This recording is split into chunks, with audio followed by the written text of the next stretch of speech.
So guys, हाजिर हूँ आप सभी के लिए लेकर स्वीट होम सीजन 3 के पार्ट 7 को। अब तक हमने देखा कि कैसे युनसियो ने उस मॉन्स्टर को मार दिया था और फिर वो पार्क के पास आकर उसका गला पकड़कर उसे उठा देता है और यूनो जल्दी से भागकर वापस से अंदर आ जाती है और जल्दी जल्दी ढेर सारी दवाइयां ढूंढने लगती है। वो एक इंजेक्शन और 2 दवाइयां लेकर जल्दी से बाहर आने लगती है। हम देखते हैं कि बाहर युनसियो पार्क का गला दबाकर उससे कह रहा होता है कि क्या तुझ में बस इतना ही दम है, अब चल मर जा। और इतना कहकर युनसियो बहुत खुश होने लगता है। तभी जल्दी से यूनो वहाँ आती है और युनसियो के पीछे से उसके गले में इंजेक्शन लगा देती है, जिससे कि युनसियो पार्क को वहीं छोड़ देता है और पीछे मुड़कर यूनो से कहता है कि तुमने आखिर ऐसा क्यों किया। जिस पर यूनो उसे इंजेक्शन लगाते हुए कह रही होती है कि मुझे माफ कर देना युनसियो। और इसके बाद युनसियो धीरे धीरे बेहोश होने लगता है। यूनो एक और इंजेक्शन लेकर उसके चेस्ट पर लगा देती है और उससे कहती है कि मैं तुम्हें किसी को मारने नहीं दे सकती। इसके बाद अपना बेचारा मॉन्स्टर युनसियो बेहोश हो जाता है। दूसरी तरफ सीन शिफ्ट होता है और हम देखते हैं सार्जेंट किम को, जो उस बिल्डिंग से निकलने की कोशिश कर रहे होते हैं। वो धीरे धीरे टनल से निकलते हुए बाहर जाने की कोशिश कर रहे होते हैं। तभी उन्हें किसी चीज की आवाज सुनाई देती है। फिर वो एक कमरे के अंदर जाते हैं जहाँ पर खून से लिखा हुआ था कि प्लीज मुझे मार डालो। उसके बाद वो एक बंदे को देखते हैं जिसका चेहरा आधा जल चुका था। एंड गाइस व्हाट, ये यूनो का भाई है और मैं पर्सनली इस बंदे का सीजन 3 में बेसब्री से आने का इंतजार कर रहा था। इसके बाद हम यूनो के भाई को देखते हैं जो सार्जेंट किम से कह रहा होता है कि मार दो मुझे।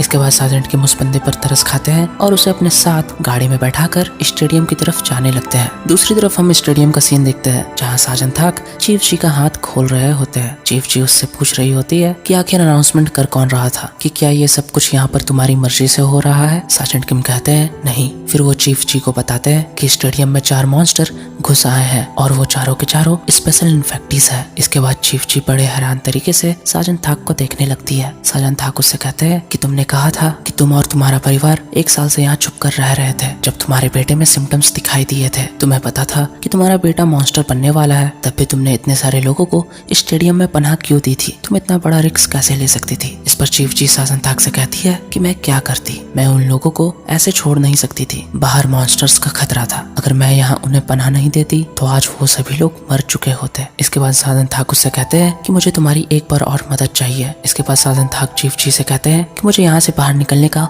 वो खुफिया रास्ता बताओ। जिस पर चीफ जी उससे कहती है कि क्या तुम कायोरो की तरह भागना चाहते हो? जिस पर साजन थाक कहते हैं बिल्कुल नहीं। वो कहते हैं मैं फिर से इन लोगों को बचाना चाहता हूँ। जिसके बाद ये सीन यहीं कट होता है। इसके बाद हम एक यूंग को देखते हैं जो कि स्टेडियम में पहुंच चुकी थी और फिर वो डॉक्टर लिम को जाते हुए देखती है। इसके बाद जैसे ही डॉक्टर लिम अपने कैबिन में पहुंचते हैं कि तभी एक यूंग उसे पीछे से पकड़ लेती है। डॉक्टर लिम जैसे तैसे करके उससे बचते हैं और फिर वो एक यूंग को देखकर हैरान होते हैं और उससे पूछते हैं कि अरे तुम तो एक यूंग हो ना। उसके बाद हम देख रहे होते हैं कि एक यूंग डॉक्टर लिम को बहुत बुरी तरीके से पीट रही होती है। डॉक्टर लिम उससे कह रहे होते हैं कि तुम अभी तक से जिंदा हो। जिस पर एक यूंग उसका सर पकड़कर उससे कहती है कि अब सवाल पूछने की बारी मेरी है। फिर डॉक्टर लिम एक यूंग से कहते हैं कि क्या तुम अपने हस्बैंड का बदला मुझसे ले रही हो? इस पर एक यूंग उससे कहती है कि मेरा हस्बैंड मर चुका है। जिस पर डॉक्टर लिम एक यूंग से कहता है तुम्हारा पति सेंगवांग अब भी जिंदा है। और इतना कहकर वो मुस्कुराने लगता है और उससे कहता है कि मैं सच बोल रहा हूँ, तुम्हारा मंगेतर यहाँ तुम्हारे बच्चे को ढूंढने आया है। जिसे सुनकर एक यूंग डॉक्टर लिम को फिर से पीटने लगती है और उससे कहती है कि बकवास बंद करो, सेंगवांग अब मर चुका है। जिसके बाद डॉक्टर लिम फिर से मुस्कुराते हुए उससे कहता है कि तुम पहले मुझे ये बताओ कि क्या तुम सच में प्रेग्नेंट थी, कि क्या तुम्हारा बच्चा नॉर्मल है? उसका बाप एक मॉन्स्टर था तो जाहिर सी बात है कि बच्चे में भी कुछ तो असर हुआ होगा। जिसे सुनकर एक यूंग डरने लगती है। डॉक्टर लिम उससे कह रहा होता है कि वो बच्चा बहुत अलग है ना, इसलिए लगता है सेंगवांग उसे ढूंढ रहा है। एक यूंग यहाँ बहुत ज्यादा घबरा गई होती है। डॉक्टर लिम उससे कह रहा होता है कि तुम्हारे पास ज्यादा वक्त नहीं है, जल्दी जाकर अपनी बच्ची को ढूंढ लो, तुम्हें नहीं पता कि सेंगवांग क्या कर सकता है। एक यूंग ये सब सुनकर डरते हुए रोने लगती है। तभी हम सेंगवांग को देखते हैं जो कहीं जा रहा होता है कि तभी उसे कुछ आवाजें सुनाई देती है। इधर हम देखते हैं कि एक यूंग डॉक्टर लिम को फिर से पीटते हुए कह रही होती है तुमने खुद अपने हाथों से उसे मारा था, तुम उसे खुद मार कर ये सब बकवासें कर रहे हो। डॉक्टर लिम भी गुस्से से कह रहे होते हैं कि तुम मेरी बात का यकीन करो, मैंने तुम्हें बहुत पहले बताया था कि वो बात करने की हालत में नहीं था बस, लेकिन वो मरा नहीं था। लेकिन एक यूंग ये बात मानने को तैयार ही नहीं थी। वो अब भी यही मान रही थी कि उसका हस्बैंड अब मर चुका है। एक यूंग डॉक्टर लिम से कहती है कि मैंने खुद लैब में उसकी डेड बॉडी देखी थी, वो अब मर चुका है। इस पर डॉक्टर लिम मुझसे कहता है तो अच्छा, तुम्हें यकीन नहीं है ना, लेकिन मैं सच कह रहा हूँ, वो जिंदा है। वो खुद मेरे पास आया था एक नई बॉडी के साथ। इसके बाद हम देखते हैं कि एक यूंग को किसी के आने का आभास होता है और हम देखते हैं कि सेंगवुक वहाँ आ रहा होता है। फिर वो डॉक्टर के कैबिन के अंदर आ जाता है, लेकिन हम देखते हैं कि वहाँ एक्युंग नहीं थी। वहाँ डॉक्टर लिम सैंगवोक से कह रहा होता है कि यहाँ कैसे आना हुआ, जिस पर सैंगवोक उससे कहता है कि मैं यहाँ कुछ काम की बात करने आया हूँ। अब वक्त आ गया है कि तुम्हें तुम्हारी वफादारी मेरे सामने साबित करनी होगी। इस पर डॉक्टर लिम सैंगवोक से कहते हैं कि ये अच्छा तरीका है अपने पुराने दोस्त से बात करने का, जिस पर सैंगवोक उससे कहता है कि इसी दोस्ती की वजह से मैंने अब तक तुम्हें जिंदा रखा है। डॉक्टर लिम सैंगवोक से कहता है कि मुझे नहीं लगता कि मैं इस वक्त तुम्हारी कोई मदद कर सकता हूँ। सैंगवोक डॉक्टर लिम से कहता है कि कुछ तो है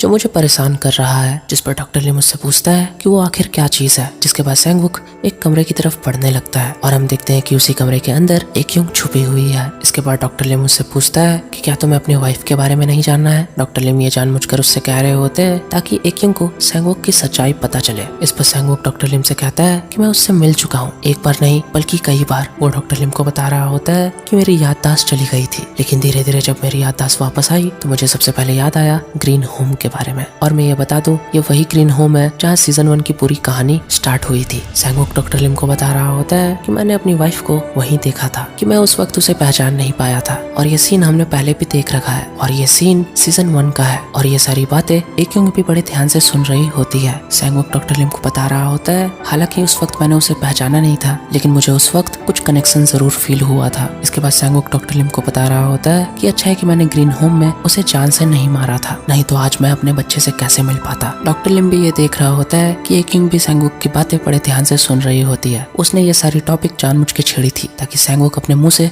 सारा सच एक्युंग के सामने उगल सके। इसके बाद डॉक्टर लिम जानबूझ के एक्युंग को सुनाते हुए सैंगवोक से कहता है कि अगर ये सच है तो तुम्हारा बच्चा अभी 1 साल का होगा, लेकिन इस स्टेडियम के अंदर इतना छोटा बच्चा है ही नहीं, तो तुम्हें क्यों लगता है कि तुम्हारा बच्चा इस स्टेडियम में है। इसके बाद सैंगवोक डॉक्टर लिम को बताने लगता है कि जब वो मुझे ढूंढते हुए उस लैब में आई थी तब मैंने उसकी प्रेगनेंसी को बढ़ते हुए देखा था। और ये सब सुनकर एक्युंग इमोशनल हो रही होती है। डॉक्टर लिम सैंगवोक से कह रहा होता है कि बच्चा इतना जल्दी पैदा होकर बड़ा भी हो गया, ये कैसे हो सकता है, ये तो नामुमकिन है। जिसके बाद सैंगवोक उसे घूरने लगता है और उससे कहता है कि तुम भूल रहे हो कि वो बच्चा किसका है, और वो इतना कहकर मुस्कुराने लगता है। और डॉक्टर लिम से कहता है कि उसका बच्चा बहुत जल्द तैयार होने वाला है और उसकी अगली बॉडी उसका बच्चा ही होगा। जिसे सुनकर डॉक्टर लिम भी बड़े हैरान हो जाते हैं। फिर सैंगवोक डॉक्टर लिम से कहता है कि तुम जल्दी से मुझे इस बॉडी से निकालने का तरीका ढूंढो। और ये सब दरवाजे के पीछे साइड से एक्युंग भी सुन रही होती है और बहुत ज्यादा टेंशन में आ जाती है। उसके बाद हम स्टेडियम के सारे बच्चों को देखते हैं जो कि लाइन से खड़े होते हैं और उनके माँ बाप बहुत ज्यादा डर रहे होते हैं। यहाँ अपना यंगसू कूल बनते हुए एक्युंग की बेटी से पूछ रहा होता है कि तुम्हारा नाम क्या है, जिसे सुनकर एक्युंग की बेटी उससे कहती है कि नाम वो क्या होता है। यंगसू ये सुनकर हैरान हो जाता है और कहता है कि क्या तुम्हें सच में नहीं पता कि नाम क्या होता है। उसके बाद यंगसू थोड़ा सोचने के बाद एक्युंग की बेटी से कहता है कि वैसे तुम्हारी मॉम तुम्हें क्या कहकर पुकारती है। जिसे सुनकर एक्युंग की बेटी उससे कहती है कि मेरी मॉम मुझे कुछ नहीं बुलाती। यंगसू तो आंख फाड़कर उस लड़की को देख रहा होता है और उससे कहता है कि नाम तो सभी का होता है, शायद तुम मुझे बताना नहीं चाहती। अगर तुम्हें तुम्हारा नाम याद आ जाए तो तुम मुझे बता देना, मैं तुम्हें उसी नाम से बुलाऊंगा। एक्युंग भी इसकी बात सुनकर अपना सिर हिलाती है। इसके बाद यंगसू मुस्कुराते हुए कहता है कि अगर तुम्हें तुम्हारा नाम याद नहीं आया तो कोई बात नहीं, तो हम तुम्हारा एक नया नाम रख देंगे। और स्माइल करने लगता है। ये सब सुनकर एक्युंग की बेटी भी स्माइल करने लगती है। अब यंगसू एक्युंग की बेटी को पटाने की पूरी कोशिश कर रहा होता है। एक्युंग की बेटी भी यंगसू से थोड़ा इम्प्रेस हो गई होती है, क्योंकि है तो वो बस 1 साल की बच्चे ही ना। दूसरी तरफ हम डॉक्टर लिम को देखते हैं जो एक्युंग के पास आकर उससे कहता है कि देखा कि मैंने तुमसे कुछ झूठ नहीं कहा था। फिर डॉक्टर लिम एक्युंग से कहता है कि क्या तुम्हें अपने हस्बैंड को देखकर खुशी हुई, लेकिन हम देखते हैं कि एक्युंग तो शांति से बैठी हुई होती है। उसके बाद वो गुस्से से डॉक्टर लिम से कहती है कि आखिर उसने मेरे बच्चे को अपनी दूसरी बॉडी क्यों कहा। यहाँ डॉक्टर लिम उससे बता रहा होता है कि वो चाहे तो किसी की भी बॉडी को कंट्रोल कर सकता है, लेकिन वो अब ऐसी बॉडी ढूंढ रहा है जो पहले से ही ताकतवर हो, और अफसोस कि वो बॉडी तुम्हारे बच्चे की है। ये सब सुनकर एक्युंग जल्दी से खड़ी होती है और डॉक्टर लिम से पूछने लगती है कि किसी भी स्पेशल इन्फेक्टिस को कैसे मारा जा सकता है। डॉक्टर लिम उसे याद दिलाता है कि सैंगवोक यहाँ अकेला नहीं आया है, उसके साथ उसके और भी साथी आए हैं। वैसे उसे मारने का रास्ता तो है, लेकिन आसान नहीं है। एक्युंग जल्दी से पूछती है कि वो रास्ता क्या है। डॉक्टर लिम उसे बता रहा होता है कि तुम उसे कभी मार नहीं सकती, तुम ये बात अच्छे से जानती हो कि कोई भी इंसान उसे मार नहीं सकता। ये सब सुनकर एक्युंग जल्दी से उस डॉक्टर को कमरे के अंदर खींचकर बाहर से दरवाजा बंद कर देती है। डॉक्टर लिम उस दरवाजे के पीछे से उससे कह रहा होता है तुम ये क्या कर रही हो, तुम्हारा दिमाग खराब हो गया है क्या, जल्दी से दरवाजा खोलो। जिस पर एक्युंग उससे कहती है कि पहले तुम मुझे उसे मारने का रास्ता बताओ। इसके बाद डॉक्टर लिम कहता है चा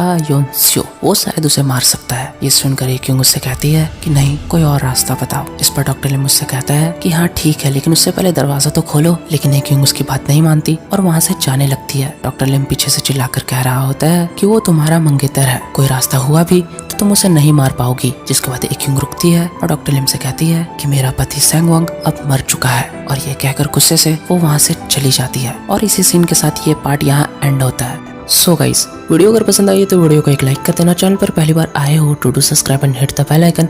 इसके नेक्स्ट पार्ट देखने के लिए आप लोग जल्दी जल्दी कमेंट करें। फिर मिलते हैं इसके अगले पार्ट में, तब तक के लिए take care and bye bye lovelies.